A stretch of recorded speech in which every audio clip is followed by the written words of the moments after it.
Hello, and welcome back to another episode of the Chase Thomas Podcast, where I'm still the aforementioned Chase Thomas wow, it's been a couple days since I've been away, because I took Friday off for the pod and Saturday because I was back home in Atlanta. Coming to you live from Knoxville, Tennessee, Everything School HQ. We learned that again and again this past week with the Vols taking down the Georgia Bulldogs by just, 29 was the final, but it was, 70-41, never really a close game on that front. And then the Dogs going to overtime with Matt Green texting me Everything School stuff to beat the worst team in the SEC this year at home in overtime. But the Tennessee Volunteers, meanwhile, were taking care of business at home, and the beautiful throwbacks that I'm sure you appreciated, Matt Green beating the Texas Longhorns, another top 10 team at home. Olivier Kamwa goes off, and the Tennessee Volunteers are now the best team in the SEC, with Alabama going down on Saturday. Just typical Everything School stuff. Tennessee baseball coming back in a couple weeks, number 2 going into this year. Tennessee just all across the board. Nico over Arch. What more is there to say? Smokey over Bevo. Things are pretty good. Good to get away and go to Atlanta for the weekend, but and see the Hawks. They lost up close and in person. For my wife's first Hawks game in person, but I got to see my guy Rashad Milligan, so that was cool. Go check out Rolling Out and all that good stuff from him. But it was a fun, eventful weekend, Matt Green. But how are things with you down there in Decula, Georgia, and your experience to see the Dogs claw their way to victory against the worst of the worst in the SEC on Saturday night? Great intro, first of all. I can't say enough about everything you said there. I gotta try to track back with some of that, but yeah, it was a great time, man. That game went to overtime. The Stegosaurus was absolutely rocking for those last 10 minutes or so, and overtime. But yeah, it was actually that was Tori's first. I don't know if that was her first college basketball game. Period. I actually didn't ask, but I know it was her first Georgia basketball game. But so yeah, it was a good time. Hanging out in Athens and, seeing the Dogs get a W. But it was interesting, the Everything School talk you were bringing up. I did a little research, sir, on this Everything School stuff you talk. Tennessee's got 23 national championships in 8 different sports all time. That's damn good. That's a damn good athletic program right there. University of Georgia's got 48 national titles in 11 different sports, sir. So I don't know who the real Everything School is here. I just wanted to drop that nugget for the listeners who think, just maybe just accept everything at your word, and just think Georgia is over here, just doesn't know how to play other sports. But I didn't say that. They got a nice tradition themselves. Well, I'm not disagreeing. Things in the past, I'm not disputing anything that happened in yesteryear. Georgia fans love to remind folks that, hey, we won a national title back in 1980. That was something they could say. Remember Herschel? That was their thing. Remember, we were good once. But the thing is, Matt, just won back-to-back national titles. That's what I'm saying. Now you can do that now. But at what cost, Matt Green? It cost you the basketball program, the baseball program. It cost Georgia fans everything else in the calendar year, Matt Green. The University of Tennessee can't do that to their fans. They want to give them an elite product year-round, and if that just means being great in everything, but maybe not elite, like the Georgia fans talk about with those hats and everything else in Georgia, look, man, we all have to make our sacrifices. Georgia sacrificed everything else for the football program, and Tennessee was like, you know what? We're just going to be an Everything School in the year of 2023, and that's what they've done. With Danny White now being the highest paid AD in the SEC, Matt Green, just means more over here on Rocky Top. Tennessee's definitely looking good these days, but I had to listen to the 1980 stuff from inferior football programs for so long that now I'm gonna flex the Final Four. As you should. The Final Four, the baseball national title in 1990. It's until Tennessee gets either of those, I think Georgia's still got bragging rights there. Wow. They got to get a Final Four. If they get one Final Four, then obviously they're currently a better product. But Georgia can still hang that over their head. I mean, Sure, man. I also just don't know why Georgia's never been able to figure out the basketball program. There's so much talent in the state of Georgia. Yeah. Like, there's never really been an excuse for Georgia to be bad at basketball year over year. I've never really understood it. I mean, they've had their years though, like the Jim Herrick years where they did win the SEC regular season, and then all the scandal stuff happened, and then there was some pop up years. Obviously the Dennis Felton year was just completely out of the blue. They're like maybe the worst team in the SEC that year that they won the conference. But Mark Fox had like some good teams that made some tournaments. Like they had some respectable years. But yeah, I mean for the talent that like the Metro Atlanta area is producing, I feel like there really is no excuse for Georgia to not have a respectable program. And it at least is looking respectable with Mike White. Like it's a huge upgrade from what they were the last year or two. So we'll see. Everyone was rocking these number 40 throwbacks. I think that was – I didn't get an explanation really from what it meant, but I think it was like maybe the 40-year anniversary for the Final Four. Because 1983, beat North Carolina team with James Worthy and Michael Jordan. Just saying. Georgia Bulldogs. People forget. Hugh Durham. Is Tori, was she like getting into it? Was she like one of the more, was she outgoing with calls and yelling at things that were happening in the game? Was she No, vocal? I don't think Tori really knows basketball like that to like be able to like argue calls kind of thing. But she's just taking it in, and just the atmosphere was exciting. So I mean, Were you yelling? Once the game got intense, for sure. I mean, you're yelling for travels or, it's offensive, like yelling stuff that however you yell in basketball. It was one of my longtime friends and his girlfriend. So it was like the four of us. It was a good time. I'm not a yeller. Like I'm quiet. I'm a pacer, I think. I stew internally. I brood a little bit when my games and things aren't going the way I get annoyed. I'm not a boisterous fan by any means. And yeah, I would definitely not say I'm a yeller. I yelled, but I would definitely not say I'm a yeller. I definitely got like defense, like just the consistent. I definitely got in on that because it's like, we gotta give the team some energy. I gotta do my part as a fan, as a supporter. Here's my part as a fan. This is what I do. This is the extent of what I can do. Yeah, that's what you get up in Rocky Top, I guess. I don't know. We go hard. We go hard down in Athens. It's not my personality. Like, it's really just like a personality thing. But Samantha was going hard because it was like if the Clippers missed 2 free throws back to back, then you got a free Chick-fil-A sandwich. So whenever the Clippers were at the line, she was going hard for the free Chick-fil-A. Did it happen? No, it didn't happen. That's tough. It was rough. But no, it was a fun time. It was a fun time. Matt Green, Nigel the Nighthawk, our old friend, has a couple news items that he wanted to drop off before we finish.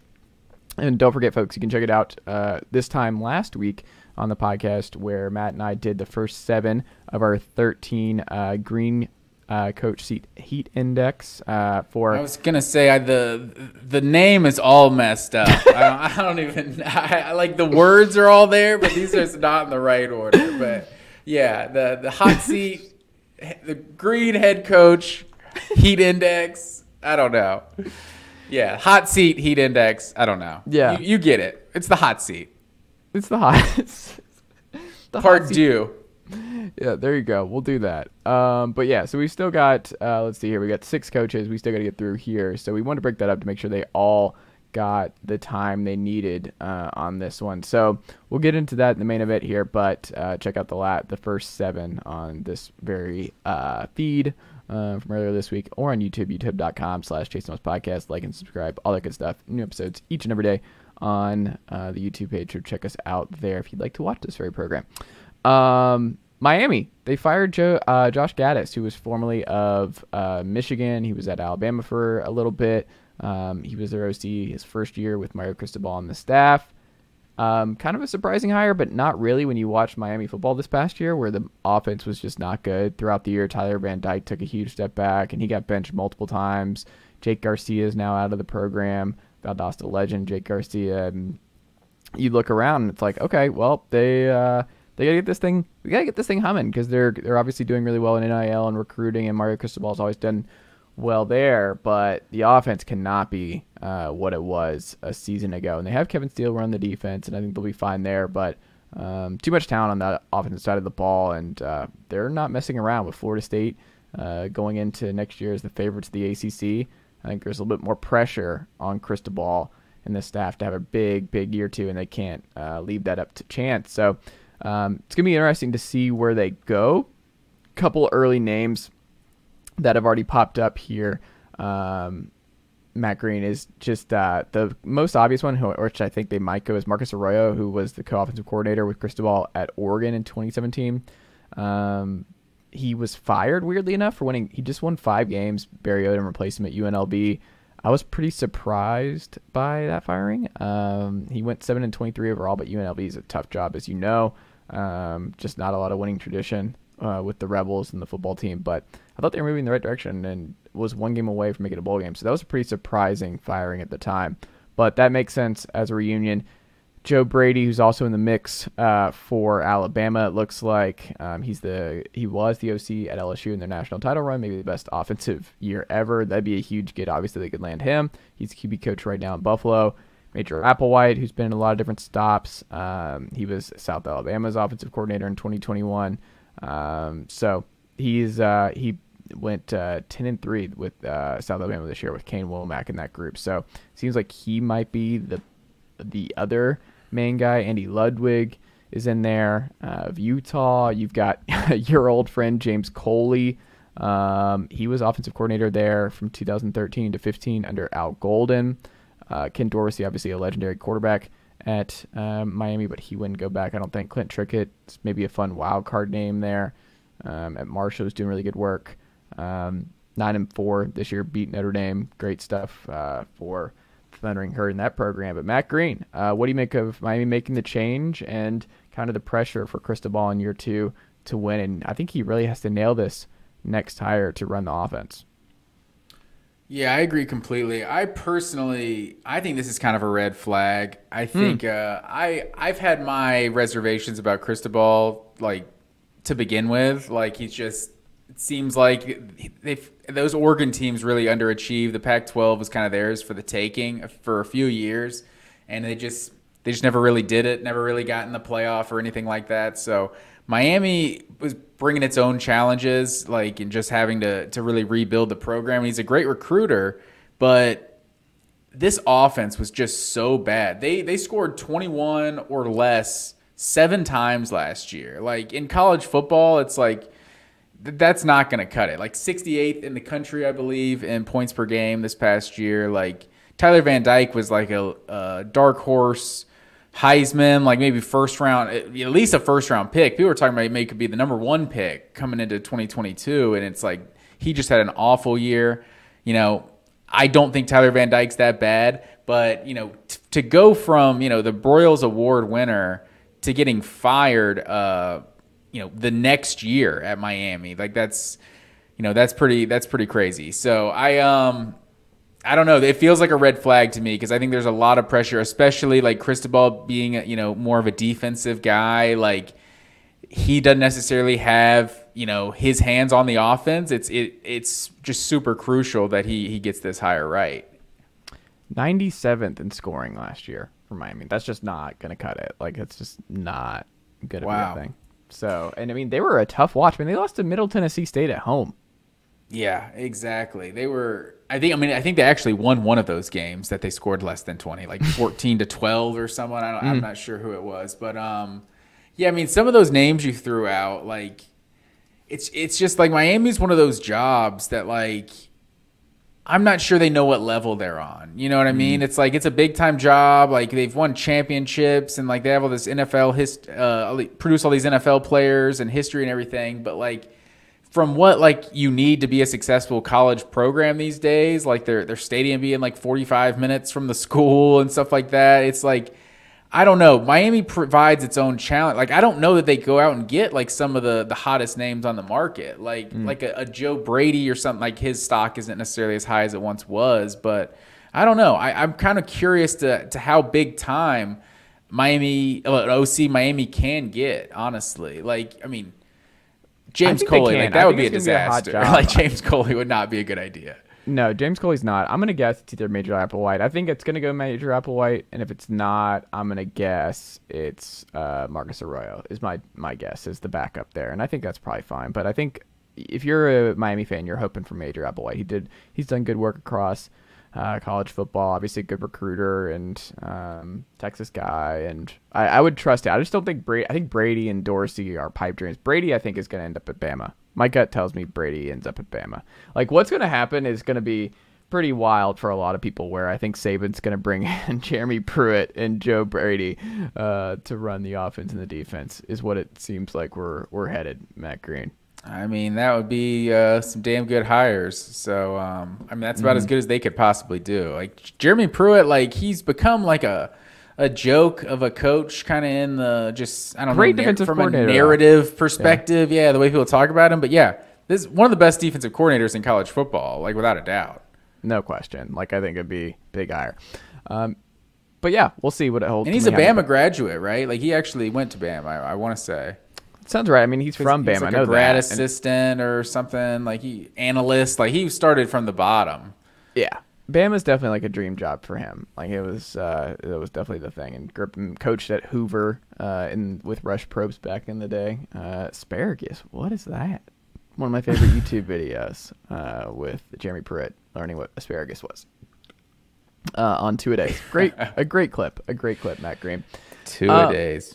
A fantastic show. Who will be college football's best player next year, Matt Green? I think you would have liked this list because ESPN.com, their staff, with Chris Lowe, Tom Van Haren, Alex Scarborough, Bill Connolly, Paolo Uggetti, they put together who they think is going to be the best players to watch in 2023. But I think the one I wanted to pull is who they think the best player is. And I think this is important because the Heisman, which we'll get into in a second, is different. I think they just need to, like, there's just a different work. It's like Jalen Carter, you can make the case, was the best player in college football this past year, right? But because you're a defensive tackle, and it's really hard for those guys to win the Heisman. We saw with Ndamukong Suh many years ago. It's just hard for those guys to get that kind of recognition. Will Anderson was another example this year of just being awesome, and it just doesn't matter. They're not playing the same game. Brock Bowers is kind of limited. Well, and last year is the one that Will Anderson really had a case. That's true. But he still had a great year this year. It's just not as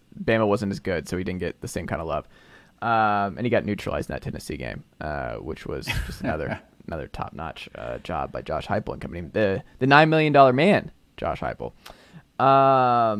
But yeah, I wanted to get your perspective on this because I think this is an interesting list that they had and some interesting names. Marvin Harrison Jr. popping in here. We've got your guy Brock Bowers in here, Caleb Williams, Drake May, Penn State offensive tackle Olu Fashanu, who everyone thought was going to go pro and did not.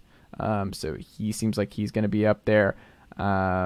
There's a couple other ones. Blake Corum deciding to return to school. I don't know. Is there a name that's not even on this list? Georgia's Jamon Dumas Johnson is someone who was also mentioned. Harold Perkins. Who do you think, when you're looking at this list and thinking about college football next year, not necessarily quarterback, who do you think is your early favorite to be the best overall player? Is it Bowers or Johnson from Georgia, or do you think it's somebody else you're leaning? Yeah, I saw Bill Connolly giving Jamon Dumas Johnson a shout out. He's a baller. I'm not even sure he's Georgia's best inside linebacker, if I'm being honest. I think Smile Mondon, I think he ended up leading Georgia in tackles as a true sophomore this year. But if I'm looking at the best players in college football, I obviously I might be biased, but I really do think Brock Bowers has as good a case as any that he is the very best player in college football right now. Also, I think Harold Perkins is definitely a guy who's gonna be that like most outstanding player that doesn't win the Heisman, like that. And like you said, maybe we can change the award around. Obviously, Caleb Williams is a baller. Like he does those things that, you know, just superstar players do. And so, like, while we disagree with like the basic formula that it always takes to win the Heisman, I don't necessarily hate on Caleb Williams winning the Heisman. You know, he was an outstanding, just dynamic player. But yeah, I think with Bowers, Harold Perkins, and probably even Marvin Harrison Jr., I think those seem to be like just the true like superstar players. I would have had Travion Henderson. I kind of thought he was going to be that coming into 2022. And, you know, he had some injuries, kind of slowed him down this past year. Like, he's one of those guys who, like, if he's back to playing to his potential, Like, I mean, he showed some of that, like, best running back in the country type of ability as a freshman, I thought. So, I mean, Blake Corum is obviously back for his senior year. So, I mean, there's a lot of candidates. It's pretty loaded group. Yeah, I think Dallas Turner has a possibility of doing that. He was just opposite of Will Anderson for the last 2 years, so he's just kind of been forgotten about on the other side. But now I think he's going to get the full spotlight on the defensive end spot for Bama. So I'm curious to see how big his numbers are. Jared Verse, I think, has an opportunity to be one of those guys where he already had a great year this past year on Florida State, and I think Florida State's going to be better. And I think just with how well they done the transfer market, Jordan Travis this last year, I think he has a real chance to have like a breakout where he's the leader of a CFP-worthy defense and a CFP-worthy anchor defense. So I'm curious to see how good he can be because, like, I think if he has a big year, like, he'll be in play for first overall if that's what he ends up doing. But the guy from Ohio State's probably on that list too. JT. I was literally Googling his name because I didn't want to butcher his last name. Yeah. But yeah, I was gonna shout him out as well. He's just a game wrecker on the defensive line. Yeah, so I wouldn't be surprised. Like, Ohio State defensive ends have been the best player in the country. Go back to Chase Young and company. Yeah. Like, that's the Bosas. The 6 consecutive years of just the same player on their team of Joey Bosa and Nick Bosa. I mean, honestly, Chase Young they had like the same superstar defensive end for like a decade straight. Yeah, it's a good bet. Just bet on the Ohio State, one of their defensive ends breaking out and being the best player in college football. It's not a bad thing. Early Heisman odds, though, Matt Green. I thought this was pretty interesting. So I want to ask you this question first in this. When you look at the plus, it's 1 through 10 on FanDuel. 1 through 10, Matt Green. So we got Caleb Williams plus 400. He's the favorite. Then it goes to Drake May, Michael Penix Jr., Bo Nix, and you're noticing a trend here, right? Jordan Travis, Brock Vandegrift, Quinn Ewers, Cade Klubnik, Drew Aller, and Jaden Daniels, and Joe Milton, Matt Green. When you look at this list from the early big favorites, who jumps out the most to you? Who like, if you had to be a betting man, you're like, oh, that looks like the best value in that top group. Who's the best value? Not the first thing that jumps out at me is Brock Vandegrift. Like, these people know something I don't know. Like, Brock Vandegrift having the 6th best odds to win the Heisman. That kind of threw me off. But obviously, the quarterback at Georgia is going to have a shot. I personally think at those top, you said was that 10 you named? I think so. That are all like plus 2,000 or better. Jaden Daniels is honestly the one I like the most because I think I'm a firm believer in the year 2 spike. You know, I think there's just a lot of those teams, that good coached teams especially, and I think Brian Kelly's been around long enough that you can safely say that he's one of the best coaches in college football. And I think, they definitely overachieved year 1. Like, I don't think anyone saw them getting to the SEC championship last year. So Jaden Daniels coming back, having a second year, like, I think LSU could be a sleeper for sure. And because that's part of what it is too. Your team's got to win at least like 10 games for you to win the Heisman. So I think LSU, I think that's probably as good a bet as any. Like, Drake May plus 1,000 isn't terrible for being like the second highest odds. You know, like, I think Drake May. I don't even think I named him, honestly, because I was kind of trying to leave out quarterbacks. Drake May might just straight up be the best player in college football. Like, he's probably going to be the number 1 pick in the draft. So, you know, I wouldn't rule him out either. He is the second best odds, but it's like at plus 1,000, it's not terrible. No, I would sell all the Drake May and Caleb Williams stock, though. Like, I think Drake May I'm not a Chip Lindsey guy. I'm nervous about that hire from North Carolina. I'm worried about the Sam Howell job. Remember Sam Howell was going to go number 1 overall, and then it just completely fell off the face of the earth and he ended up going late because he had that bad last year in Chapel Hill. Like, I'm nervous about that one. And it's already really hard to go back to back. And when you look at this list, guess what? Caleb Williams is going to be surrounded by a bunch of other premier big-time quarterbacks. Michael Penix Jr. You've got DJU, who's high up on this list, which is interesting. You've got Bo Nix. You've got who else was in that top group? I don't know where he went. Oh, Cam Rising. is obviously there. But anyway, where was DJU? Because I definitely think DJU is a sleeper this year. Like I could see a Bo Nix type of resurgence for DJU at Oregon State. I don't know. I don't know where he ended up. I don't even see him on this list. Maybe But that's 2022. Yeah. So this plus 8,000 is Leary. I don't know how many people is that? 25, 30 or so. So the biggest omission on here is Carson Beck. Like whatever Carson Beck's numbers are, I would put that right now. Like because I think he's the favorite to win the job over Vandegrift. So if it's plus 8,000, like Tori was giving me the hardest time last year because I talked about Stetson. Like it was something like plus 8,000. Like before the year is like. We should probably put a bet on this. He's going to be the quarterback potentially for the number one team in the country. That guy lots of times can win the Heisman. So as it looked like those first few games when he was like actually putting up the huge stats and some of the Heisman buzz was creating, I was sweating a little bit. Like if I missed out on that bet, but Carson Beck I think definitely has as good a shot as any just because of what the formula is, But look, going down the list to me. I like Sam Hartman at plus 3,000. I think at Notre Dame, that just, that could just set them off. It feels like they've been a quarterback away. I mean, Ian Book was solid. He's the most talented quarterback they've had in like a decade. Ian Book? No, no. Sam Hartman. Sam Hartman, without a doubt. Ian Book was like good, but so I don't want to say they were quarterback away with him, but they kind of were. But they were, man. Ever since Georgia he left, twice. Yeah, so you could probably even apply it to those Ian Book. But yeah, especially like the year with going back with like the Te'o year and the year they played Georgia in Notre Dame. It was always kind of that same dual threat guy who just wasn't that great of a passer. They kind of seem to be that a lot. So Sam Hartman, waiting there like it's Malik Zaire, we promise. Yeah, exactly. I can't even remember some of the Wimbush, Brandon Wimbush. I think he was the one when they went to the title game. Yeah. But so I feel like Hartman definitely makes Notre Dame. Was it him or Golson? I thought it was Eric Golson who went to the title game. Everett Golson. You could be right about that actually. Wimbush might have been the year they played Georgia. I'm not sure. They're all so similar players to be honest. I think Wimbush was a Georgia year, if I remember correctly. Okay.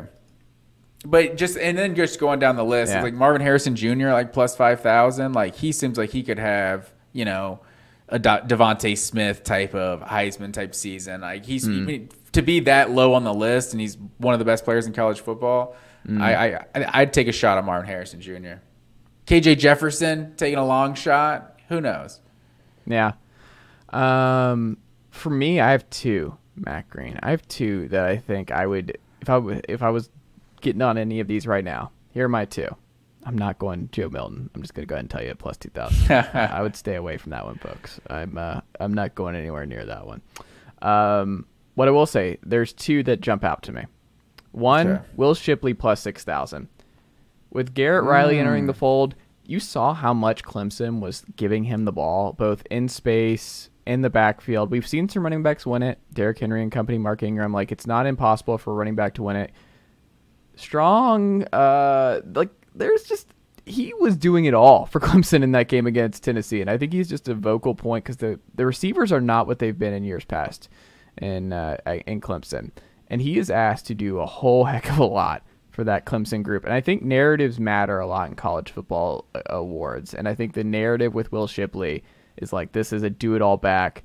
He is just a warrior. Clemson wins a lot of games. It's obviously a caveat. So you don't want to throw it at a team that you don't think is going to win like 11 or 12 games because it's just very rare for those guys to win the Heisman. Like you need to bet on someone who you think is going to be in the title game in their conference. Like you need those narrative pushes, and they're going to have good years. I think Clemson will be right there for the ACC title game. And I don't know. There's part of me that's like, Will Shipley, I think I could see him being like an all-purpose yardage freak this upcoming year where his numbers are bonkers.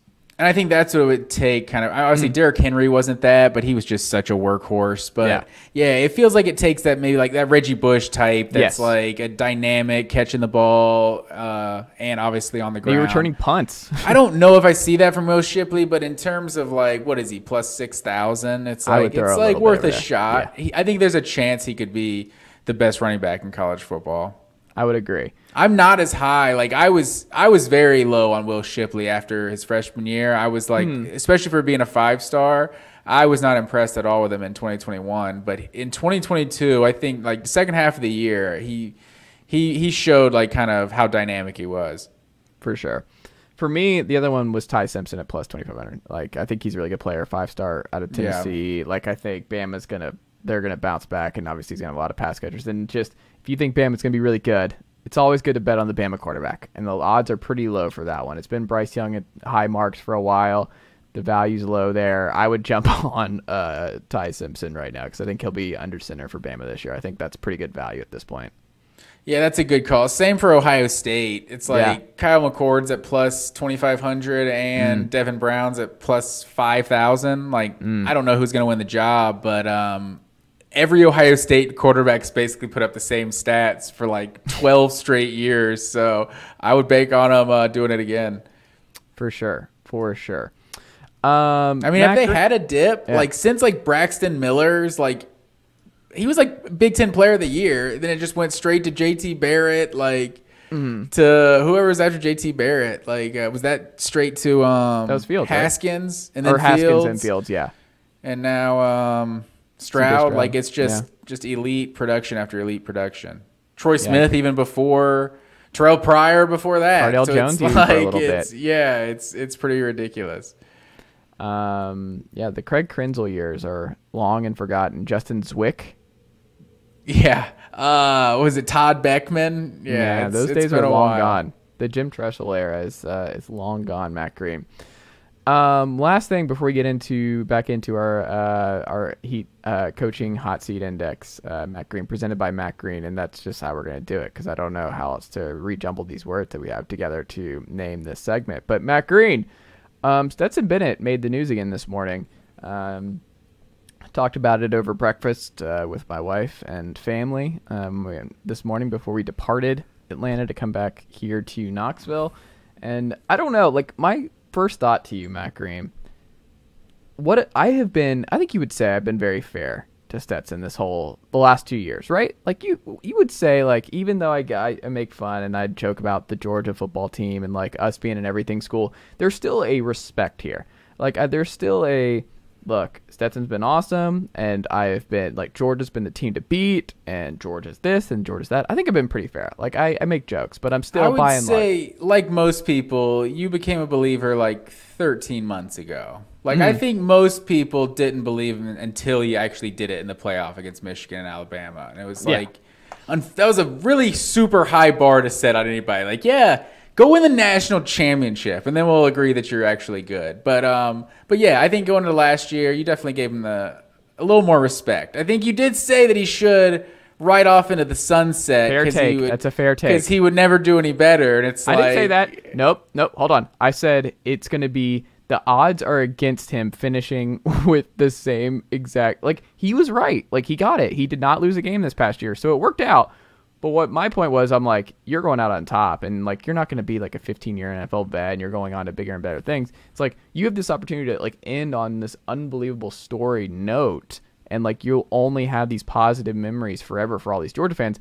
I'm saying the odds of you doing 15-0 or getting back and doing this exact same thing and ending your career as a dog with a victory was going to be very unlikely. That's all I was saying, because it was him against the field. That was it. No, that's true, but it's like, if he's not going to be a 15-year NFL vet, then he better stay in college. What else is he going to do? Just like, no, true. I just want to start working now. I'll just go find a job. I just want to coach. I don't want to play anymore. Let me give me a clipboard now. It's like, if you can play. He doesn't strike me as a coach, does he? To you, he doesn't strike me as a future coach.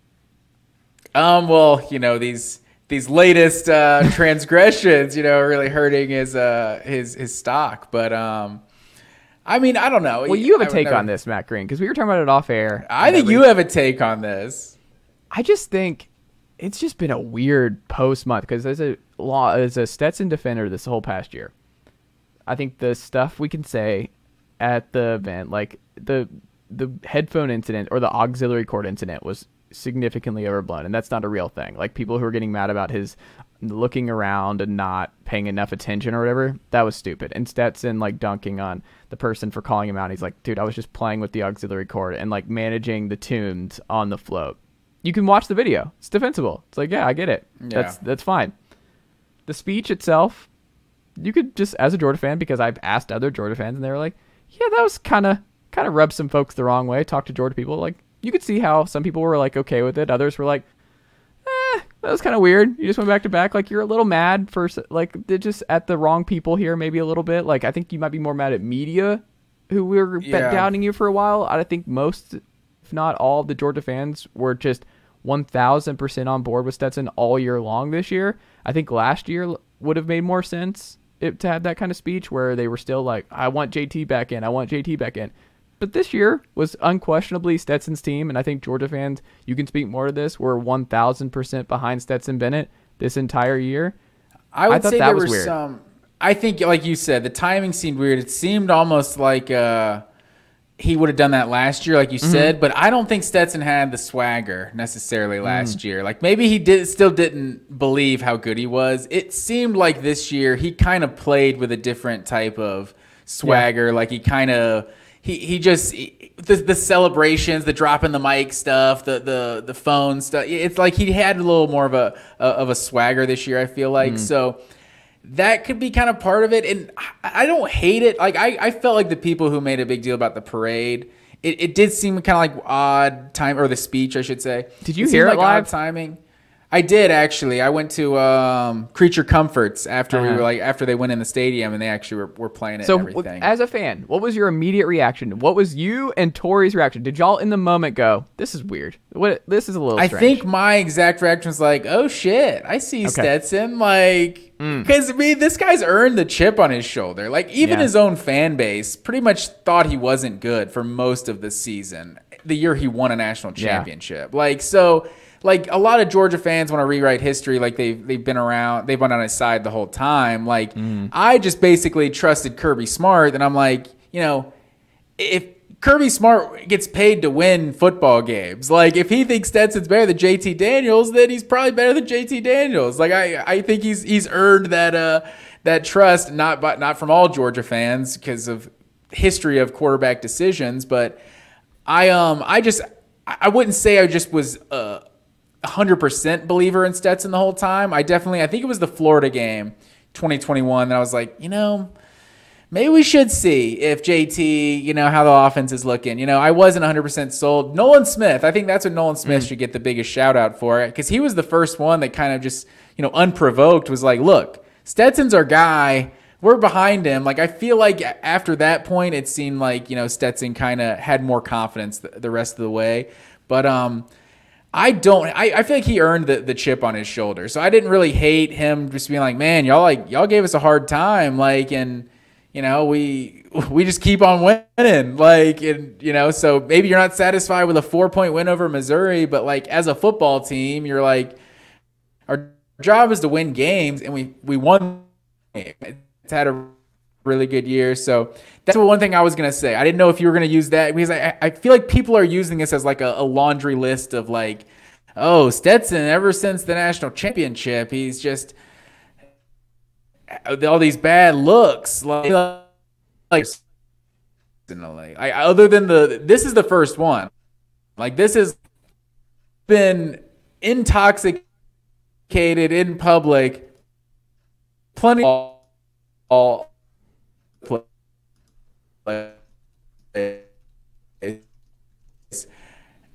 and I've never gotten arrested for publishing. Like, I think it's reasonable.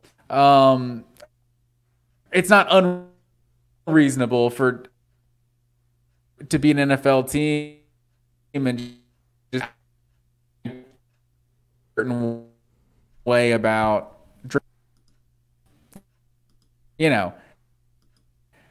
it pretty minimal. Yeah, I get what you're saying. The thing with Stetson too, and I get what you're like, I really do get, and I think part of the chip on his shoulder is that it's almost like it's now been on, like, he's played with that swagger for 2 years and he's built, and it's like carried it over into his personality as a whole, right? Like, that's what it feels like to me, is the chip on his shoulder and the winning and just being like a larger than life athlete. is kind of like carrying over a little bit.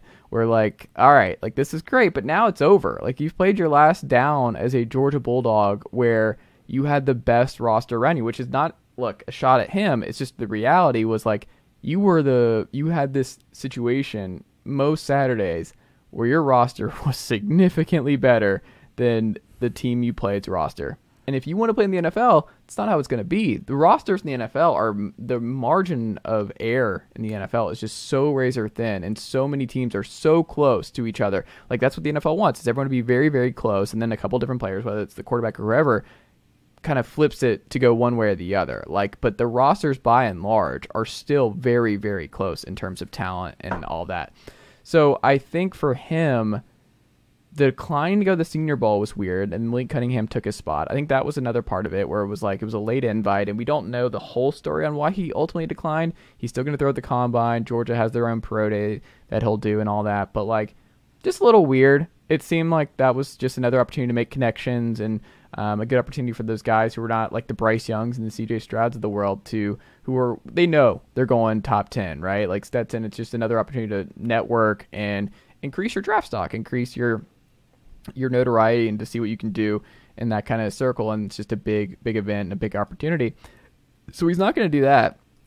And then the public intoxication thing, it's not a good look. It's also something that would have been avoided if he was doing the Senior Bowl this week. Like if he was doing that instead of being in Texas, I don't know why, but like it was 7 a.m. is when he got, like he was banging on doors, he was allegedly banging on doors when the cops were called or something. That's what I've heard, which is, grounds for arrest, obviously. But before we get into that, though, like as far as the Senior Bowl stuff goes, like I think that's what's being overblown, because it's like you don't know why this guy's making a decision. You know what I mean? It's like I think he's literally in Dallas training for the draft right now. Like obviously he's having a lot of fun last night apparently, but he's obviously there to train for the draft. And like these guys are going to have pro days. Like I think Stetson Bennett specifically, like he's not he's going to do the Combine, but he's not a Combine guy. He's not this throw on air and just blow people away type of guy. So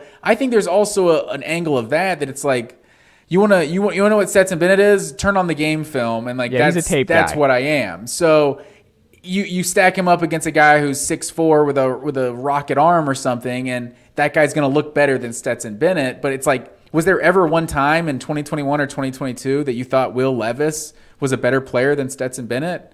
Even Anthony Richardson, like maybe after the Utah game this year, like, Anthony Richardson might, but then he kind of squashed that pretty quickly. It was like, these guys are going to go potentially first round, and Stetson, what he does, it's on film, and it's those intangibles, kind of keeping plays alive and everything. And his arm is not like a weakness. It's not CJ Stroud's arm, it's not Matthew Stafford's arm, even Bryce Young, but it's like he threw a lot of deep balls, and he threw them a lot of them well. So I don't think that's really a concern either. So I could see part of that you're like, I'm going to train for my pro day. Pro day is such a what am I trying to say? Controlled environment, like that. You're throwing to your own guys, everybody like you have chemistry with. Like he's gonna build plenty of connections with NFL coaches and everything at his pro day, at the Combine. So I don't think just this week in Mobile, Alabama, I don't think that's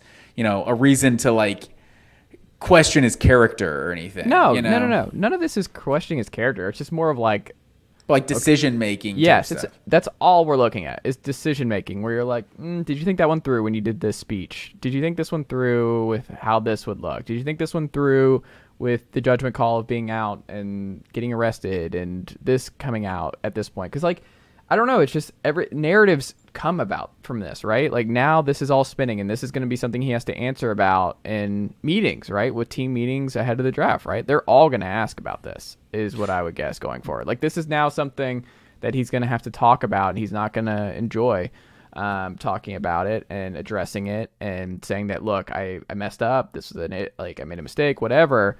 But like, there's no other quarterbacks right now who are getting into this kind of trouble. Like, it was a dumb mistake, but it's like, he's 25. Like, this is not something that should be happening at this point. Like, this is not, I don't know. It seems weird. And when I read it, I'm like, that can't be true. And it's just a weird It's a weird thing. So what is this age restriction on getting blackout? What is this, Chase 7 Thomas? a.m.? What is going on? You get blackout whatever age you want. No, hold on. You know it's not an age restriction, but needs to be stopped. Like the joke, and Josh Pate tweeted about this today, where it's like the jokes, the fastest I'm paraphrasing here, but he had said something like about the speed to which the jokes about him getting arrested in Dallas. The TCU Dallas Stetson Bennett arrest jokes got old quicker than any joke that he's ever seen, which was true because all the fans, you look at all the tweets that were talking about the arrest and everything was like, Dallas, this is the only way they stopped Georgia and Stetson Bennett was by like. That's a quality joke right there. It's not. It's if you hear it bad. once. And here's the other thing, dirty little secret. No shots fired against TCU fans. Do you know what fans all the Dallas PD fans are of, like college wise? Do you know what they're going to be fans of? Probably Texas Longhorns. Yeah. I don't know what people think TCU is, but Dallas is a gigantic city that I'm going to go ahead and say 95% Texas Longhorn fans. Like TCU is a small private school, not a lot of alums. It's not a big fan base. Yeah, but Dallas Fort Worth is a huge area. Like that's like the small private fifth school. or sixth biggest market. I'm sure there's plenty of TCU fans there, Not but nearly as many as Texas and Texas. I would like to see the demographics of the fan base in the Dallas Fort Worth area. They have 10,000 students right now. Southern Miss has more students. SMU has 1,000 more students. Hey, enrolled.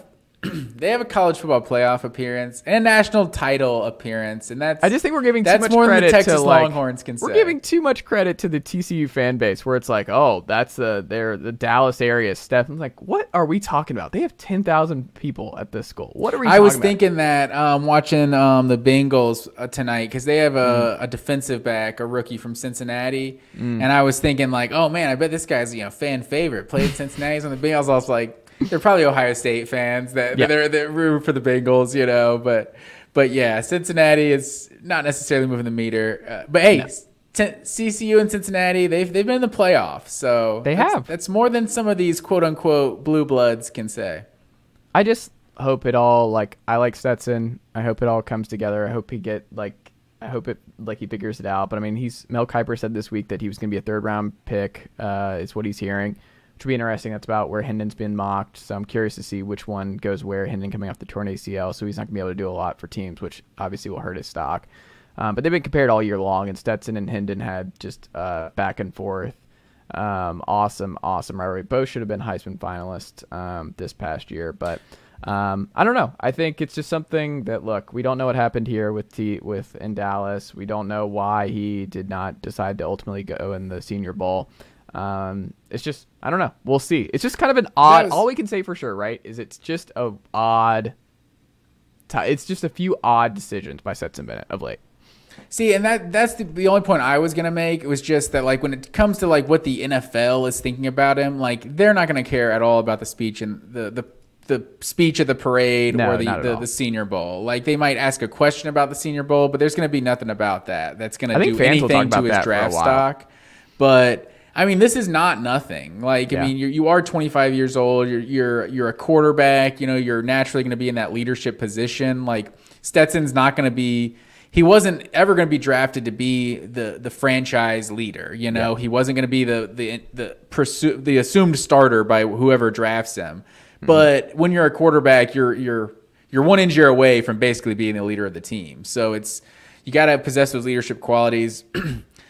A drunk, disorderly conduct, or whatever it was, public intoxication. Yeah, it was. I think public intoxication. I think is all it was. I don't want to add on to whatever it was, but no, it was just public intoxication, I believe. So it's not the biggest deal in the world, right? It's not as bad as like a DUI or something would have been, jeopardizing the lives of other people or something like that. So there is, a scale, but at the same time, it still shows poor judgment. Like, it's 7 a.m., man.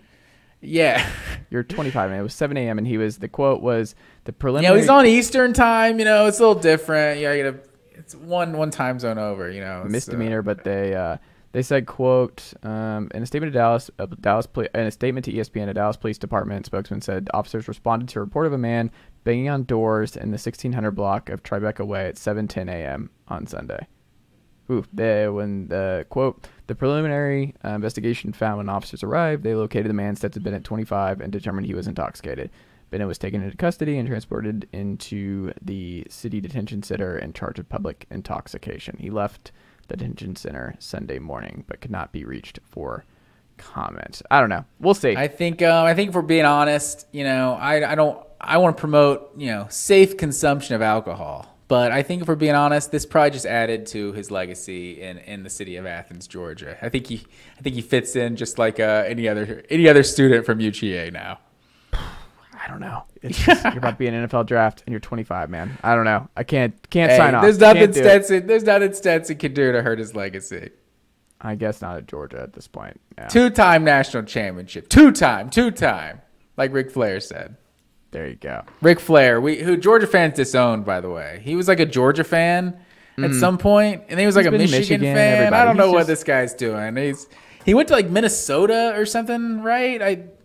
There was one of those ESPN documentaries about him. He's from North Carolina. Is that what it was? I think he was adopted, if I remember correctly. But yeah, that's why his daughter's name's Charlotte, I think. I don't know. I could be wrong. I think he's in North Carolina. I don't know that much about him. Seen him in public though several times. He used to be a Gwinnett guy. Is that right? He was I've seen him a couple times. My brother has. I've seen him. He's been around and about. He was a more open around the about guy. He was out in public a lot. But I think a lot of those WCW guys were based guys. In Atlanta, Yeah. right? With Turner and all that. Yeah. I know Lex Luger. He was Dallas Diamond Page is here somewhere. Diamond Dallas Page. Yeah, Diamond Dallas Page, yeah. Matt Green. It's time for our coaching college CFB coaching hot seat indexer as we continue on. Last one we ended with Billy Napier. Up next, we only have one more that we both had on the list, so these are mostly going to be mine. We hit a lot of yours on the last one. I have a name on here, Matt Green, that I think you might disagree with. Very confused by this name being on here. Clark Lea. Is Clark Lea on the hot seat going into year 3, Matt Green, at Vanderbilt? Year 3. Do you think Clark Lea is an absolute zero on the hot seat right now? Yes. You look at Derek Mason got 7 years as the head coach at Vanderbilt.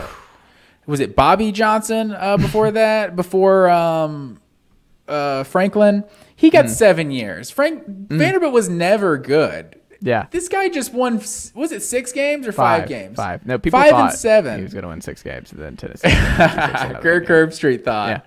Yeah. But no, 2-10 year 1 to 5-7. This is an absolute zero. I think he's got probably at least 3 or 4 years guaranteed at this point after a 5-win season. Who'd they beat? Florida? A win over Florida? It's like that buys you at least 2 or 3 years at Vanderbilt. That one win alone. They got to go to Wake Forest. They get Hawaii at home. They go to Ole Miss, to South Carolina, to Tennessee. They get Georgia at home. They got to go to Florida this time, so they're going to lose it this time. Kentucky at home, they'll probably lose that one. They got to go to UNLV on the road. Like, that's an on-the-road, out-of-conference game for some reason. Like, this looks like a 3-9 schedule to me. But I'm looking at it. They were, let's see, where did they finish in offense last year? 90, where was it? I just lost them. Where'd you go, Vanderbilt? Wow. 89. They were 89th in offense last year. They were bad across the board. Here's my issue with Vanderbilt. And it's been something that I've just been annoyed. They were 112th in passing, Matt Green. 112th in passing. What was their yards per attempt here? They were 106th in yards per attempt, 6.5. They were just terrible across the board. That offense was bad. They're still doing this thing where they're trying to build like the 3-star, just we try really hard and we're building and we're going to maximize these guys, but like I don't think this works at Vanderbilt. Where do the wins come? Like, Tennessee is rolling. Kentucky's got this thing cooking. You've got Georgia being the juggernaut they are. You've got to play a couple teams in the West every year who are all going to be better than you. So you get Auburn and Ole Miss this upcoming year. You're going to lose both games. And then you look, I mean, over here, it's like South Carolina's okay. They'll probably be favored against you. Mizzou, I mean, they're not great, but even Mizzou is usually beating Vanderbilt. At what point do you just go, all right, the defense first philosophy that Derek Mason had did not work. The thing that we did well was when we hired James Franklin, won a lot of games, offensive first guy, recruited really well. My thing is they should be running the triple or they should be running the air raid. You are not allowed to run a pro-style scheme and do this ground and pound and we're going to out-muscle you, out-think you and this stuff. I'm like, you're trying to build Notre Dame in Vanderbilt. Like, what are we doing? This is not going to work. The wins are not coming. So I'm just like, if I'm a Vanderbilt fan going into year 3, I want to see some real positive development because they've actually recruited well at the quarterback spot. Swan looks like he could be a good player. They've recruited well there. But, like, where are the wins coming? I just don't believe in this philosophy. Northwestern's running into this wall right now where they're losing a bunch of games and they built this great defense, but it's like they're so bad offensively. You can't compete in the Big Ten when you're not scoring enough. I don't like it. I think it's a bad way of going about it. Like I just, to be fair, you can compete in the Big Ten scoring like 17 points a game on offense, so like especially in the Big Ten West.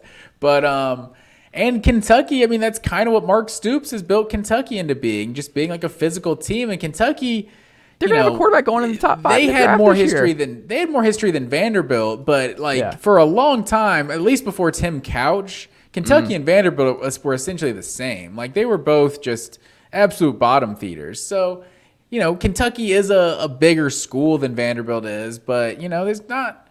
If you're good at it, there's no reason, especially, if Vanderbilt is getting those guys that stay around 4 or 5 years, like, that could potentially help them in the future. So I'm not going to rule out. They're going 2-10 next year. They're going to lose 10 straight games. I'm saying it on this podcast, January 29th, 2023. They go to Wake Forest, to UNLV, Kentucky at home, Mizzou at home, at Florida, at Georgia, at Ole Miss, Auburn at home, at South Carolina, at Tennessee. I think they lose all those games.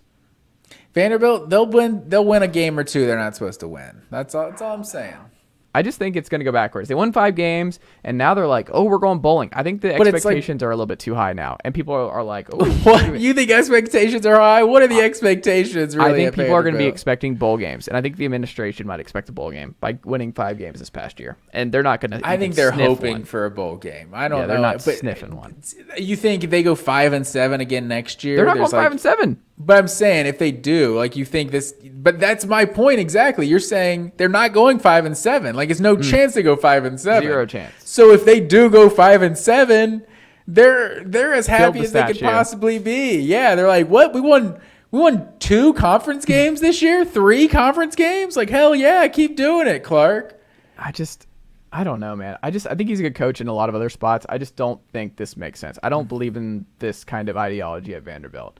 I just think you need to be running the triple. No, I think that's fair. But just doing something kind of gimmicky type of. They need to be a gimmick school in football. Yeah, and I think that's fair. But, the results on the field aren't terrible at this point. So, Brian Kelly, we kind of saw how Notre Dame kind of plateaued. Obviously, it's a way higher ceiling than Vanderbilt is. And, maybe that's what Clark Lea does. He can build a poor man's Notre Dame down the SEC. Which is what? Which is Kentucky, honestly. No, there's no path. But that's what Kentucky is. They're this physical, like fundamentally sound team, plays solid defense. Devin Leary might usually be good the at the best line of quarterback in the scrimmage East next year. But I'm saying what Mark Stoops Kentucky has been for like almost a decade. They're like evolving. they're respectable, but it's like that old fashioned like run the football, like win the trenches, like, and that's why they were so underwhelming this year because they were top 15 really bad in the trenches. No, and Kentucky's way better than Vanderbilt, but like that's all Vanderbilt can hope for is to potentially be what Mark Stoops is. Like what? They're what? I don't even know. Oh, it's an uphill battle, man, for sure. I'm not saying it's going to happen, but if you're Vanderbilt, you're thrilled about the process at this point. From 2 wins, what was it in 2020 before him? Like, were they on some 1-2 win seasons? What is I was just pulling up Vanderbilt here. I'm not sure off the top of my head. Like, I mean, yeah, they went 2-10 year 1 for him, 5-7 this past year, 0-9 the year in the COVID year. Should have been 0-10, but they forfeited that Georgia game. Cost us their senior day. No, still makes me sick. No. But for that 3-9, a 6-7, 5-7, 6-7, 4-8. So like Derek Mason got to 2 bowl games in in 7 years. So it's Northwestern out-recruited them in the 2023 cycle. They finished 51st. 1 4-star, 0 5-stars. I'm not calling them a dark horse to win the SEC East or anything. I'm just saying, like, their program is as bottom of the barrel as it gets, and they're like, if they can win 5 games, it literally is. Write a blank check to Dan Mullen. What are you doing? Like, James Franklin literally was that good. Like, Vanderbilt has no business winning 9 games. Like, that's just that'll never happen again. Write a blank check to Dan Mullen. Just do it. Like, he doesn't want to recruit anyway. Like, just let him be the offensive genius with Vanderbilt. I mean, this would suck for us in the SEC East because he would win a lot of games, I think, at Vanderbilt. But, like, I don't know. Just there any lakes near Nashville? He's a big lake guy. He's got to get on the water. Big wakeboarding guy. Wasn't he, like, last year at this time when he was off, he was rumored to be taking an OC job in Georgia? At a high school? Yeah, he was like helping out with like some high school or something like that. He's back, he's itching, and then he didn't end up doing it anyway. There was talks about him in Alabama, but it sounds like that's not going to go anywhere, honestly. He likes being in the booth, it seems like. Because I think Monken, that's like he basically only recruits quarterbacks. So it's like Monken's just, it's like, yeah, you do your offensive thing, like call the plays, do your schemes, all that. We'll get you the players. We'll get Brian McClendon, we'll get Del McGee, like we'll get you the guys. And so it's like at Alabama, it would be the same way. Guys they just signed like 9 5-stars in this class. Like they don't even have an OC or a DC. It doesn't matter. It's Alabama. Like the players will be there. Honestly, it seems like a good marriage if I'm being honest. Like Dan Mullen with Nick Saban's players, like that would be dangerous. Joe Brady still feel like, I don't know. Let's not worry about Bama. They're going to be fine. Another interesting name, though, on this list. Mel Tucker that we both had on here, Matt Green. Why did you have Mel Tucker on the hot seat going into 2023? I didn't necessarily have him on the hot seat. I feel like these are just like kind of the names worth monitoring, you know? So if we're going the heat index, I had him on as a 2. But he's coming off an 11-2 season year 2, like it was essentially a 0. Got the huge extension, everything. That's probably the main reason it's at 2. They have no business firing this man in the next 5 years, probably. But I think if you see another underwhelming season, I think there's definitely a conversation that's going to be happening. Like this feels like a 2 that could get to like a 5 by the end of the year or so. Because like you look at Mark D'Antonio, and granted, you know, that might be the unprecedented level of that Michigan State's never able to reach again. But with Mark D'Antonio, 13 years, he had 2 losing seasons the entire time. What is that, like 6, I think, double digits win seasons, won a Big Ten championship, made a college football playoff. Like Mel Tucker's in year 3, and he's already got 2 losing seasons at Michigan State. It's coming off, an 11-2 season that was great. But I think there's an uphill battle in the Big Ten East for sure. Like you could be the 4th best team in the Big Ten East and be the 4th best team in the Big Ten. Like it's not inconceivable to think that could happen. Like that may have been Penn State in 2021. But I look at Michigan State, and I think the only way to get the seat cooler is you got to finish like 3rd in the Big Ten East, honestly. Like you gotta beat one of these teams, whether it's Michigan, maybe they have a down year, or maybe it's I feel like Penn State kind of seems like a sleeper this year, but maybe Ohio State in a transition year. The odds are not in your favor to finish 3rd, but I think the seat doesn't necessarily get hotter if they finish 4th and they go 8-4 or 7-5 or something. I don't necessarily think the seat gets hotter. But it goes back to a 0 if they go 9-3 and finish 3rd in the Big Ten East. Like it's like, okay, we got our guy. We're just in a super competitive division in a really competitive conference. But like this guy's got us competing year in and year out. Especially if they go 9-3, obviously they could go 9-3 and lose to Michigan, Ohio State, and Penn State theoretically. But if they can hopefully win one of those big 3 games, like that just does so much for the fan base and just so much for just the coaching seat heat index.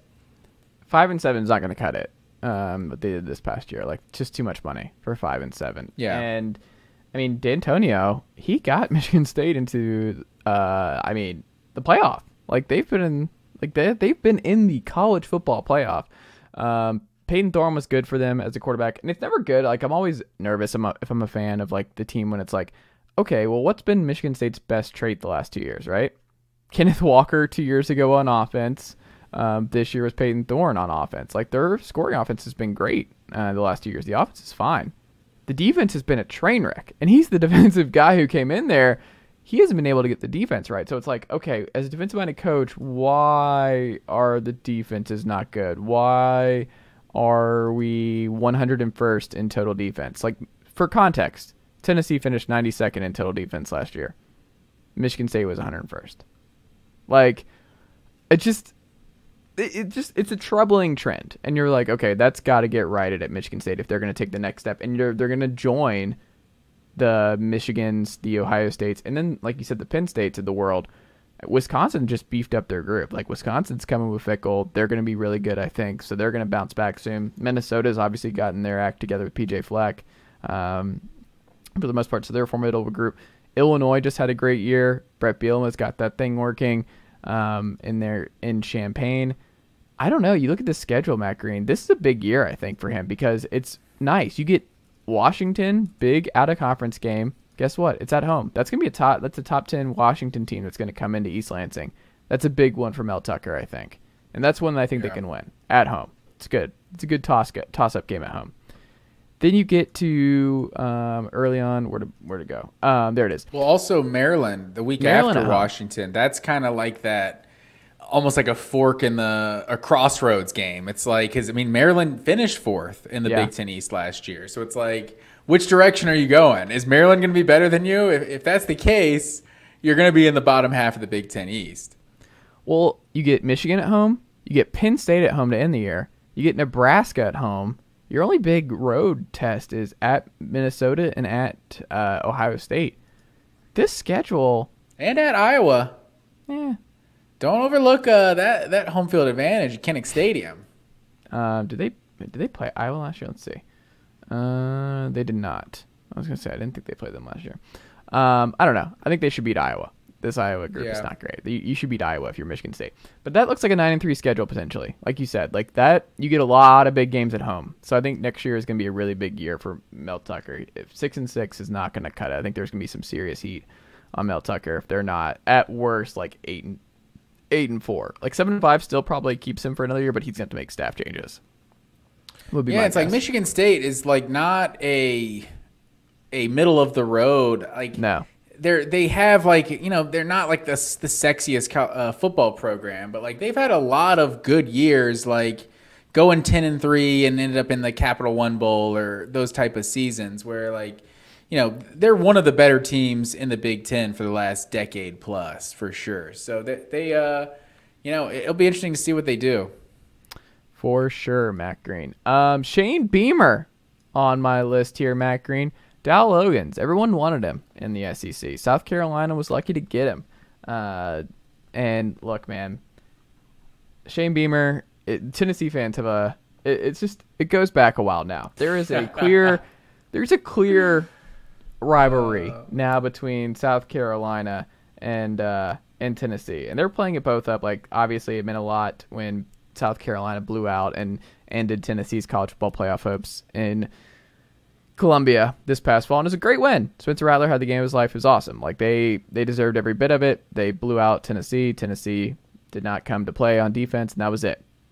Those are those kind of moments that create, like, not to cut you off, but they create like the true, genuine rivalries. Like you ruined someone's season. Like that's massive. Like I think Steve Spurrier, I think Georgia beat Spurrier the year he won the Heisman, and like this man hated Georgia forever after that, and he took it out every time he played Georgia. You could just tell he felt different at Florida and at South Carolina when he played Georgia. But yeah, this is one of the, especially South Carolina, they don't, all due respect to the Gamecocks fans, like do not have the most history. Like something like that ending a top 5 teams college football playoff hopes, like that's goes a long way in just the hatred of a rivalry. For sure. This is the other part of it, which is he averaged, like, you look at the splits for the South Carolina offense. Do you remember Marcus Satterfield, who's no longer the offensive coordinator? He went to Nebraska to go in with Matt Rule. Lost a lot of talent in the portal. Jaheim Bell out the door. Stegner over there back to Oklahoma for round 2 there. Wait, he went back to Oklahoma? Gone. Yeah, he did. I don't think I knew that. He did go back to Oklahoma. But Rattler's still there. Rattler's still there. He's like the last guy there. And look, man, Marshawn Lloyd's gone. He's also out of there. He was a big-time recruit during the Muschamp era years ago, but that never fully came to fruition. I just look at this, man. I think Kentucky's going to be a lot better next year. I think Tennessee is still going to be better. I think Georgia's obviously going to be a juggernaut. I think there's a real possibility they take a huge step back. And there's something we have to remember. South Carolina fans, prior to the last 2 weeks of the season, were really just like, man, this really sucks. Like, this offense was brutal. You got pulverized by Georgia at home. You struggled throughout the year. Like, this offense was not good. Spencer Rattler had more picks than touchdowns. Like, none of this was working. We forget that the majority of this past year for South Carolina was not good. Like, this was a below average football team in the SEC for the majority of the season. They just ended on such a high note by beating Tennessee and Clemson, 2 top 10 teams back to back. Lost the bowl game. But, like, that was just huge. Like, that's what people remember. It's like the what have you done for me lately stuff. But, like, the other 10 games matter. And the other 10 games were like, this still just doesn't look all the way right. And Spencer Rattler struggled in more games than he did in. This offense looked bad in more games than it didn't. You lost a lot of talent coming over. I just think Kentucky's going to be better. Florida, I think we'll see. Probably not, but I think Florida will be favored against South Carolina in a matchup next year. Tennessee's definitely not losing to South Carolina early next year in Knoxville. That one might be 65-7. Like, what Tennessee is going to run up the score on South Carolina in Neyland this fall is just going to be obscene. Like, absolutely obscene. Yeah, that's a rough start. 5 games to start next year with North Carolina. I assume that's the Duke's Mayo game or whatever. Then at Georgia week 3, Mississippi State, and then at Tennessee week 5. Like, so what does that look like to them? What do you think they start? That's like, I don't know, 3-2 is like the absolute best case scenario. Like, that's going to be 3-2. I'm saying, like, North Carolina is not some juggernaut. Like, Drake I don't May think they'd be is great favored and against North everything. Carolina, though. I know, but I would probably pick North Carolina. That's what I'm saying. 3-2 is the absolute best case scenario. So it's probably more like 2-3. Mississippi State, we don't necessarily know what they go to Texas A&M post Mike Leach. Tennessee, Mississippi State's going to look like. So there's definitely some question marks. But yeah, getting Georgia and Tennessee that early is not going to be great. In terms of like heat index, though, it's still a 0. Like for Shane Beamer, like there's absolutely no pressure on Shane. No, Beamer. but when you say you've turned the program around, like you've turned the page, like when you have this vibe where like we've turned the page, like we've got this thing humming now. It's like, no, you don't. You're on 5-7 next year. Like there's going to be a turn where it's but like. But you probably said that before last year. They were right there at 5-7. But they didn't go 5-7. They ended up going going 8-5. 7-6. I mean, 7-5 and then won the bowl game. No, they lost the bowl game. I was just looking at it. I swear they went 8-5. They lost to Notre Dame. Oh, so yeah, they went 8-4 and then lost the bowl game. Okay, so 8-5, yeah. But yeah, so like, but it's South Carolina. They just, I mean, I know what you're saying. You did make valid points for sure because you were so quick to forget like how bad this team looked because it's like the Tennessee and Clemson wins are just everything. But it's like, I mean, you beat 2 top 10 teams. You're South Carolina. You beat 2 top 10 teams at the end of the season. Like that's the massive. Week prior, you scored 6 points against a terrible Florida team. But that's what raises the questions. Is it's like, well, then what the hell happened to Missouri and Florida? Without a doubt. But you still win 8-5, and you're South Carolina. Like this is as good as it gets, just about. Like, and I honestly, he's almost like become a sympathetic figure too because South Carolina was just like destroyed by the portal. So it's almost like, what is he supposed to do? We had our breakthrough year and we had some young playmakers and it's like, oh yeah, he's going to Florida State now. Oh, and he's going to USC. what is he really supposed to do about that? So that I feel like Beamer also has some leeway in there. For one, people love Shane Beamer, right? Yeah. This fan base, he looks at I don't South know Carolina Shane as Beamer. like a All I know is like he job. plays up the rivalry with Tennessee. Like he plays it up. Like there is something where he brings attention. Like he is okay. He with the plays spotlight. everything up, honestly. Yes. So that's his jam. You know, he's trying to make South Carolina relevant. It's like you got to kind of think outside the box a little bit. But I mean, I agree with you. I think South Carolina's in for like a pretty bad season in 2023.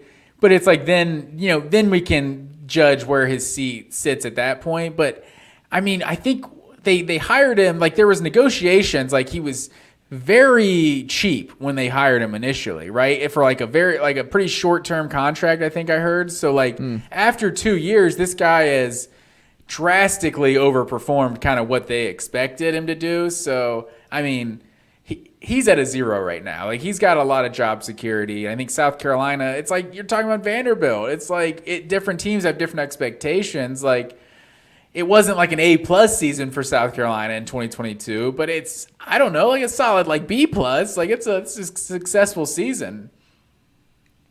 I suppose. I don't know, man. We'll see.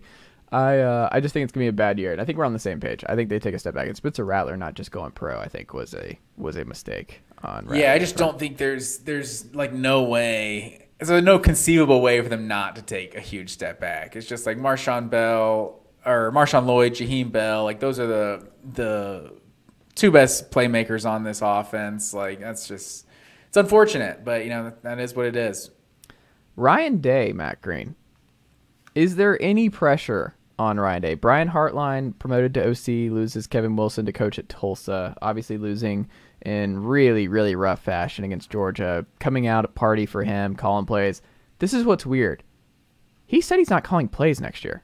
Like he's like turning, like he's going to be more of a CEO type coach. So is Brian Hartline, who's like never called plays, calling plays for Ohio State next year? Like that's going to be really weird. I don't know how that's going to work.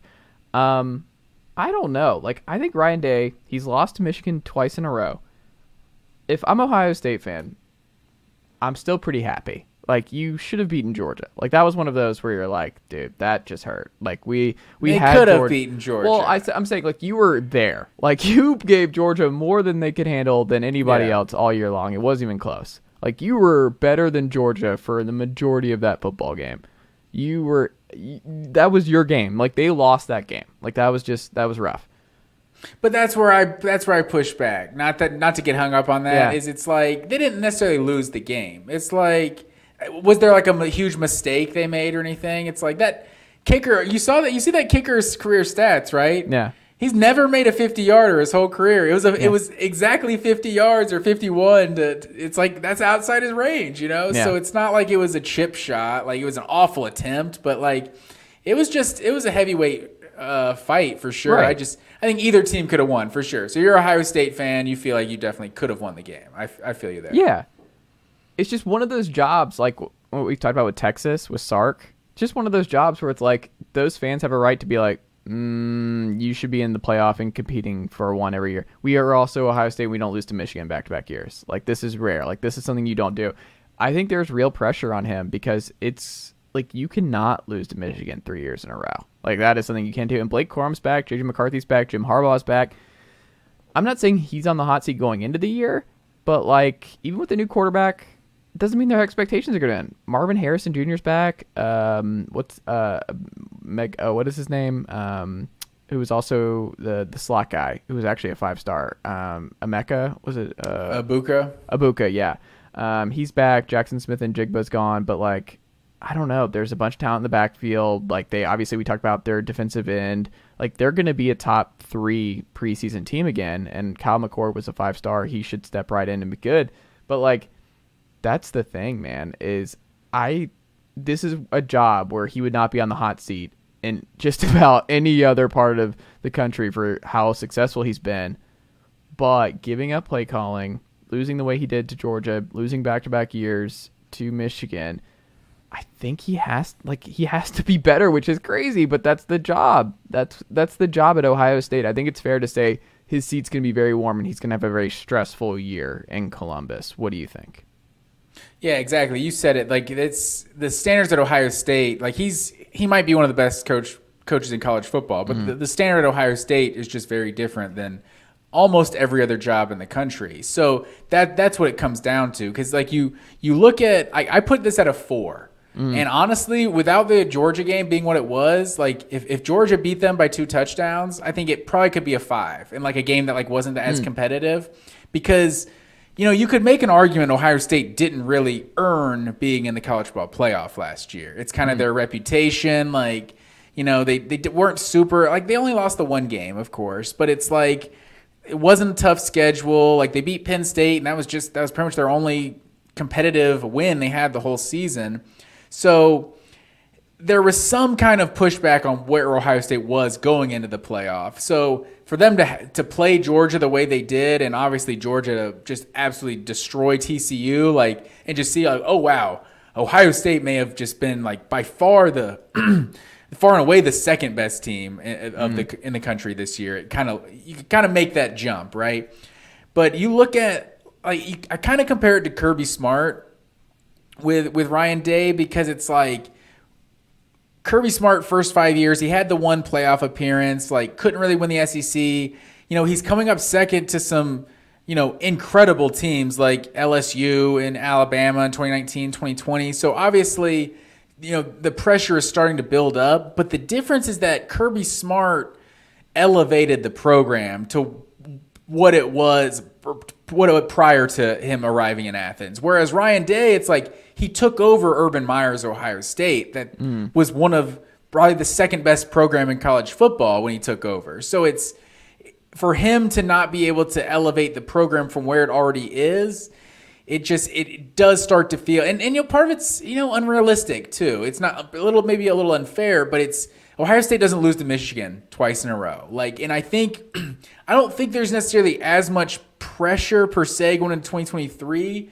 because you did lose Stroud. Like, obviously Ohio State's always has those national championship expectations, but it's not like a stars aligning 2023 is our year type of thing.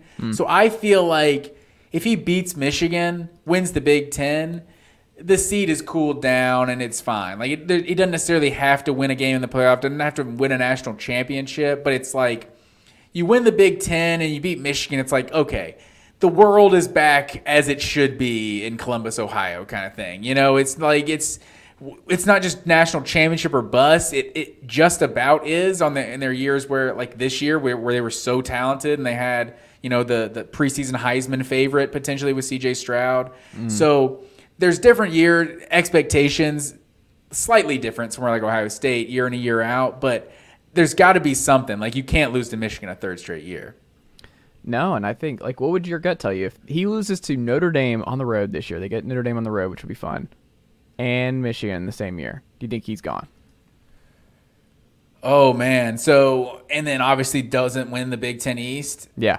If they lose both of those games, I think there's honestly talk if they go 11-0 and then lose to Michigan and miss the playoff. Honestly, because of just the psychological of what it is. I can't.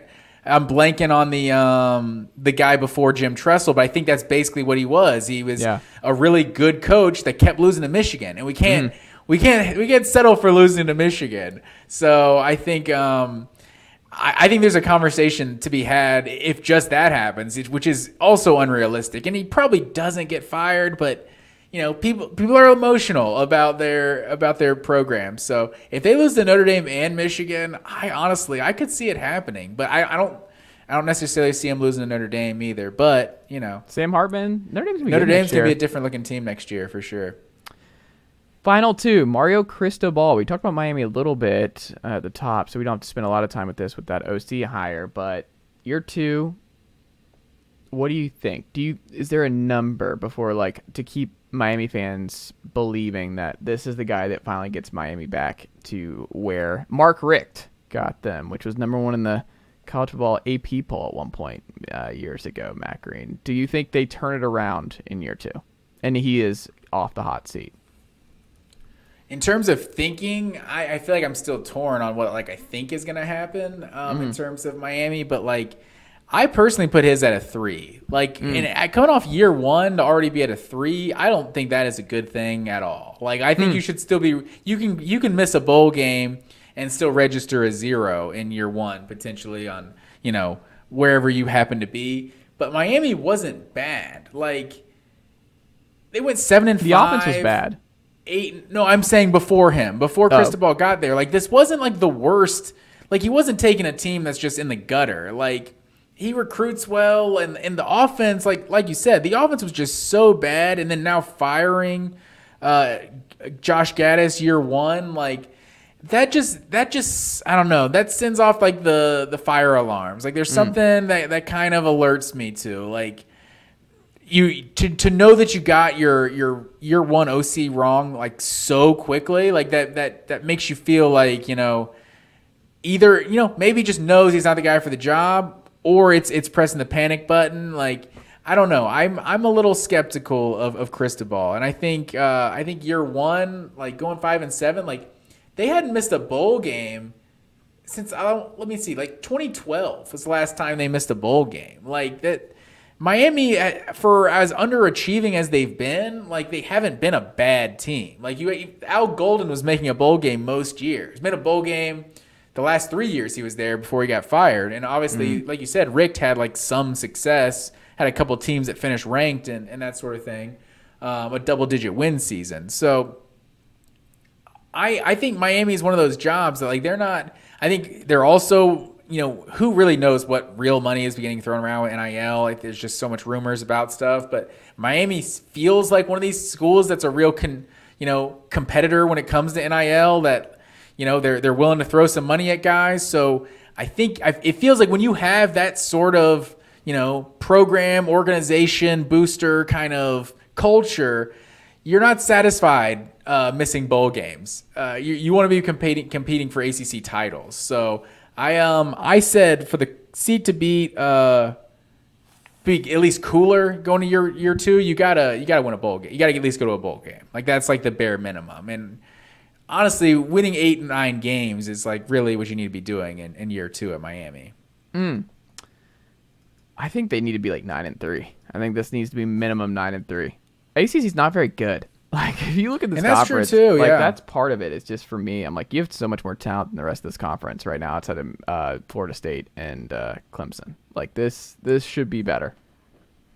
Yeah, and the schedule, it's not super difficult. Like, 4 at a conference to open up the season. Like, Miami, A&M, it's like that. A&M at home, like, who the hell knows what A&M is going to be? That's going to be a tough game for Miami for sure. It's definitely far from an automatic win. One of the ugliest games of 2022, probably, that Miami-Texas A&M game. Yeah. But you got Miami of Ohio. Oh, wow, I didn't realize that. Battle of Miami, week 1. Bethune-Cookman, which is not going to be coached by Ed Reed when they come to town. And then Temple, the Manny Diaz Bowl at week 4. So it's like this team could start 4-0. And I think they better start 4-0, honestly, if it's going to be a good season. But, A&M, who knows? They could win 11 games next year and, really turn things around. But, yeah, when you just look at the ACC, it just feels like it's wide open. There's a couple good teams, but, no one to really like justify like, they're in a gauntlet of a schedule. It's like, no, Miami, you have the talent. You need to be in the upper echelon of the ACC. Last one. I don't know why you threw this on here, Matt Green. Hugh Freeze. You have Hugh Freeze on Matt Green. Make the case. I said Hugh Freeze is at a 2.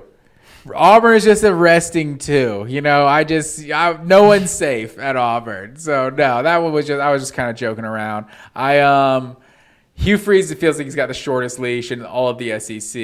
Who knows if a text message, something comes out and week 4, Hugh Freeze is just he's been canned because of something that's happened off the field. No, obviously nothing has happened yet. I don't want to put that on him, but yeah, he obviously with what his past was, and what Auburn just being like kind of the most volatile kind of fan base and booster alumni base, like who really knows? But no, Hugh Freeze isn't getting fired year 1 unless something crazy happens. I honestly think Auburn Auburn could honestly be a dark horse in 2023 if Hugh Freeze. This guy's shown he knows how to coach offense at the Division I level. So it was only a matter of time till they got another shot in the SEC.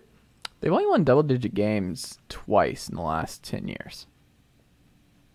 Wow, and I think 6-5s, 8-4s, 7-6. That's a lot. In those double-digit years, they've still lost like 4 games. I think, right? Yeah. It's like they've lost like 4 games, like something like 9 years in a row. Like it's not great. And they'd be happy for some of those Gus Malzahn 8-5s right about now. But you know what's crazy too? If you look at the starts, Terry Bowden started off 11-0 in his first year in '93. Tuberville, he actually started poorly, 5-6, but then was 9-4 in year 2. Gene Chizik, 8-5 first year, 14-0, 8-5, 3-9. What a weird tenure. And then Gus Malzahn, year 1, 12-2, and went to the title game. Brian Harsin, 6-6 his first year. So I think we'll know pretty early on if Hugh Freeze is going to stick at Auburn. I think if he gets to like 8 wins and surprises, I think that's probably a pretty good omen that he's going to make it for a couple of years. They don't really do the earlies. I mean, Harsin only made it a season and a half, which is why I think you threw Hugh Freeze on this list. It's like, I don't know. It's pretty volatile at the moment. No, and in Harsin, there's other stuff going on. So like this, Hugh Freeze feels like more of a fit. Fired. He feels like more of a fit. He does. He feels like it feels like they corrected. Like we should have hired this guy back in 2021. I don't know what we're doing. Let's just go ahead and correct that. He definitely fits Auburn for sure. And if he can beat Alabama a couple times, you'll fit right in at Auburn. For sure. And he has a career 83-43, 659 win percentage. Good bowl record, 6-2 in bowl games. His worst season to this point was 5-7 his last year at Ole Miss.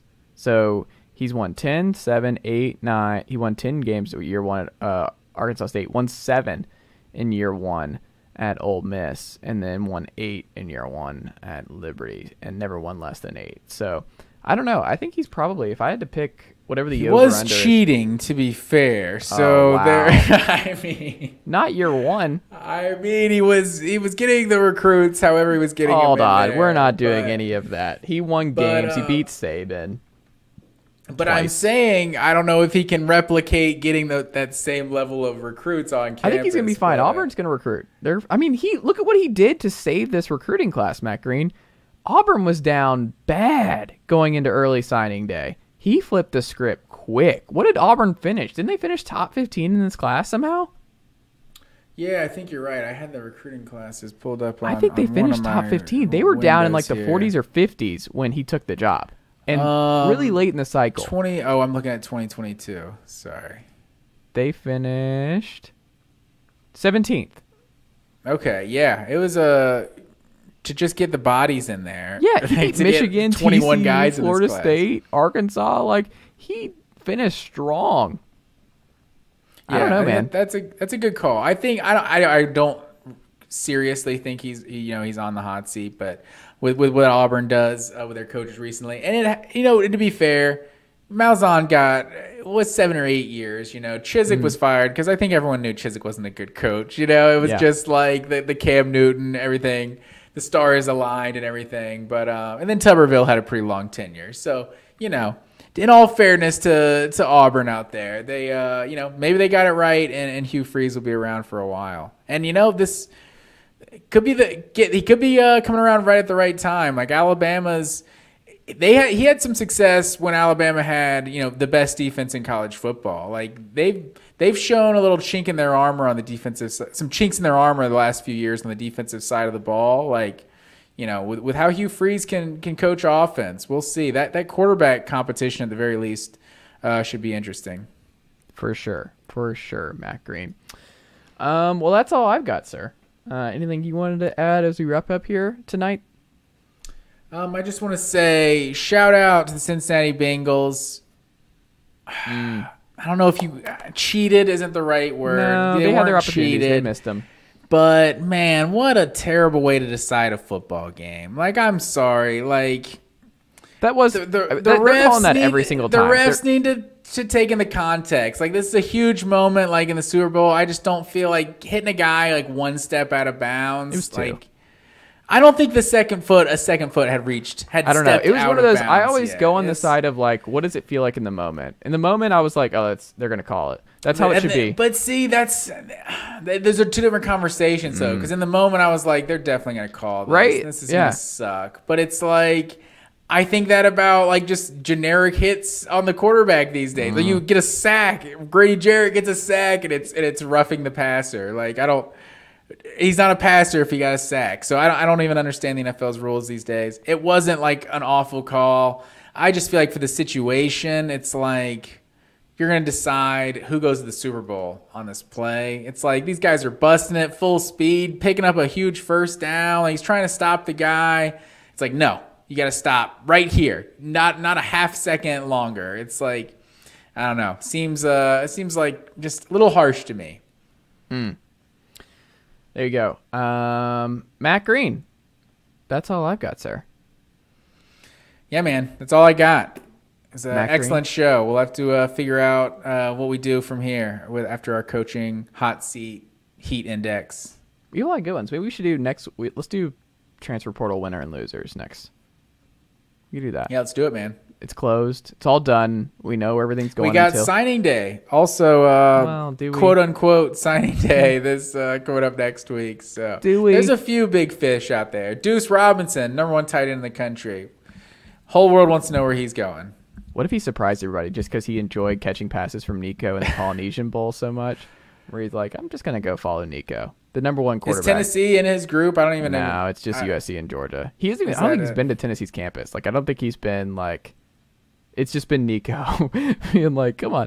I don't think he's a ball. So the family group chat was watching that Polynesian Bowl, the Thomas family, who were all the Tennessee alums were like, Deuce Robinson, Tennessee, can we get him? And I'm like, no, probably not. Like, Deuce Robinson. Like, I think I'm going to lean where tight end U is down there in Athens, Georgia. Like, I'm going to lean that they probably have the edge. He's a West Coast kid, so it's like USC makes the most sense. But it's like if he leaves the West Coast, I'm going to go ahead and go where like Brock Bowers, Darnell Washington, Oscar Delp, and we've been getting some tight ends from the West Coast. Absolutely. Yeah, I don't think Tennessee's winning that battle. Even with Nico, at least makes it somewhat like 1% interesting, just because he was just catching passes from him, and it's like they had some kind of bond, and he really did enjoy it and could see himself catching passes from Nico.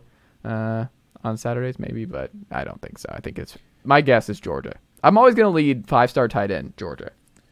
Well, and what's insane is, so 24/7 updated their rankings, came up with their final rankings for this class, and the composite, Pierce Spurlin, is up to 76. He's the 2nd-ranked tight end in the country out of somewhere in Florida, already committed to Georgia. The 8th-ranked tight end from Norcross, Lawson Lucky's committed to Georgia. Deuce Robinson's the number 1 tight end in the country out of Arizona. The 5th-ranked tight end, Walker Lyons, this guy's from Folsom, California. He's apparently a Mormon. He's going to go on like on a mission, like the first year out of high school. Yeah. And he might pick Georgia as well. So they could potentially the crystal balls right now are at for Stanford, but. Yeah. Georgia's right there in it. Like, Georgia has a potential to land 4 of the top 8 tight ends in the country. They're favored to get the 3rd. And hold on, we got one, Matt Green, Ethan Davis from Collins Hill, down there in Suwanee, Georgia. There you go, Collins Hill, my old stomping grounds. That's the football team I played for. But just to get Deuce Robinson and Pierce Spurlin, top 2 tight ends in the country. Just Todd Hartley, just absolutely just killing it on the recruiting trail every year. Did you hear the news of who the next North Gwinnett head football coach is? Oh, I did not. Because Bill Stewart, left. Of course, he joined Georgia Tech staff. He joined. Did he? I did not realize that. Okay, so who's the new head coach? Parkview's head coach, Eric Godfrey, left Parkview to go coach your North Gwinnett Bulldogs.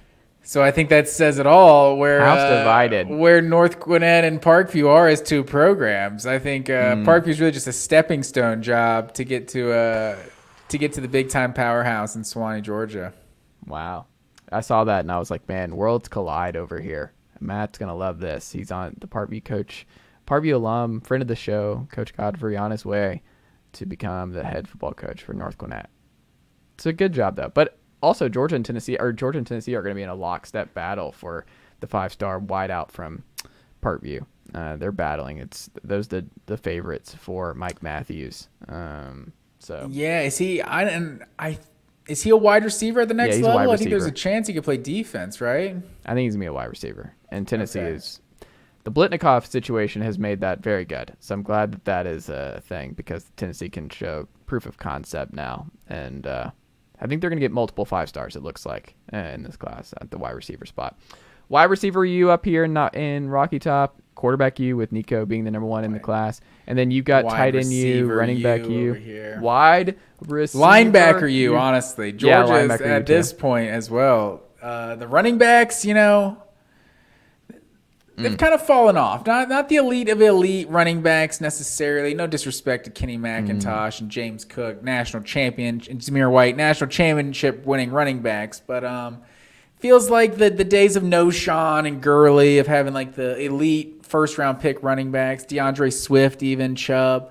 Georgia's fallen off. It feels like they've fallen off a little bit in that running back room. But we'll see what Kendall Milton, Branson Robinson, and company have going forward. I hope they hear this, and I hope it motivates their 2023 performance.